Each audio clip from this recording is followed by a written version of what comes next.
हर हर महादेव, जय श्री शंभु, श्री शिवाय नमस्तुभ्यम। आज हम सुनेंगे भौम प्रदोष व्रत की कथा।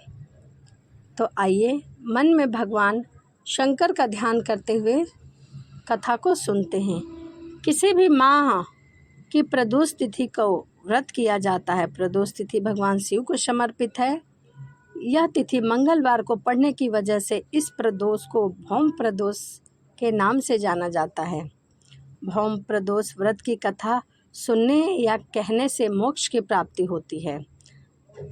आइए अब हम भौम प्रदोष की कथा सुनते हैं। सूत जी बोले, अब मैं मंगल त्रयोदशी प्रदोष व्रत का विधि विधान कहता हूँ। मंगलवार का दिन व्याधियों का नाशक है। इस व्रत में एक समय व्रती को गेहूँ और गुड़ का भोजन करना चाहिए। इस व्रत के करने से मनुष्य सभी पाप और रोगों से मुक्त हो जाता है। इसमें किसी प्रकार का कोई संशय नहीं है। अब मैं आपको उस बुढ़िया की कथा सुनाता हूँ जिसने यह व्रत किया था और उसे मोक्ष की प्राप्ति हुई थी। अत्यंत समय पहले प्राचीन काल की यह घटना है कि एक नगर में एक बुढ़िया रहा करती थी। उसका नाम मंगलिया था। उसका एक पुत्र था। वृद्ध को हनुमान जी पर बड़ी श्रद्धा थी। वह प्रत्येक मंगलवार को हनुमान जी का व्रत रखकर यथाविधि उनका भोग लगाया करती थी। इसके अलावा मंगलवार को एक न तो घर लीपती थी और न ही मिट्टी खोदती थी। इसी प्रकार से वह व्रत रखने लगी। जब काफ़ी समय बीत गए तो हनुमान जी ने सोचा कि चलो आज इस वृद्ध की श्रद्धा की परीक्षा लेते हैं। वह साधु का वेश बनाकर उसके द्वार पर आकर पहुँचे और पुकारने लगे, कोई हनुमान का भक्त है जो हमारी इच्छा पूर्ण करे। वृद्ध ने यह पुकार सुनी तो दौड़ी दौड़ी बाहर आई और कहने लगी, महाराज क्या आज्ञा है।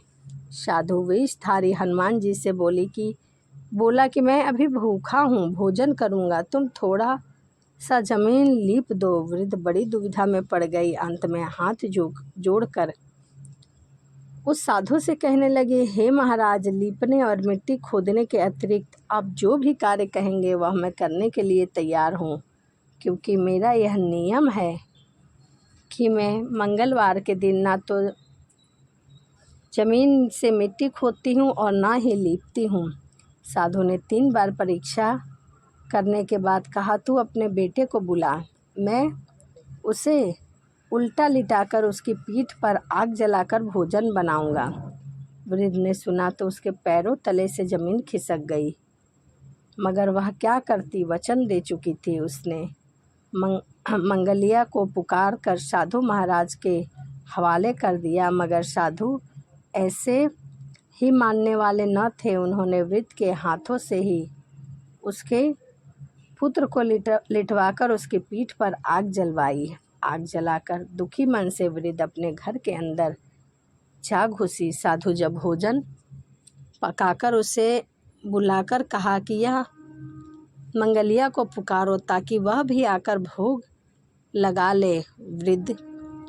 वृद्ध ने आंखों में आंसू भरकर कहने लगी, अब उसका नाम लेकर मेरे हृदय को और न दुखाओ। लेकिन साधु महाराज न मानो। वृद्ध को भोजन के लिए मंगलिया को पुकारना पड़ा। पुकारने की देर थी कि मंगलिया बाहर से हंसता हुआ घर की ओर दौड़ा। मंगलिया को जीता जागता देखकर वृद्ध को बहुत सुखद आश्चर्य हुआ। वह साधु महाराज के चरणों में गिर पड़ी और साधु महाराज ने उसे अपने असली रूप में दर्शन दिया। हनुमान जी को सपने अपने आंगन में देखकर वृद्ध को लगा कि उसका जीवन ही सफल हो गया है। तो यह भौम प्रदोष व्रत की कथा थी।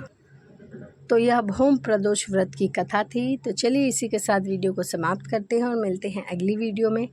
वीडियो आपको अच्छे लगी हो तो चैनल को सब्सक्राइब और लाइक करना ना भूलें। तो चलिए मिलते हैं अगली वीडियो में। सभी को हर हर महादेव, जय शिव शंभु, श्री शिवाय नमस्तुभ्यम।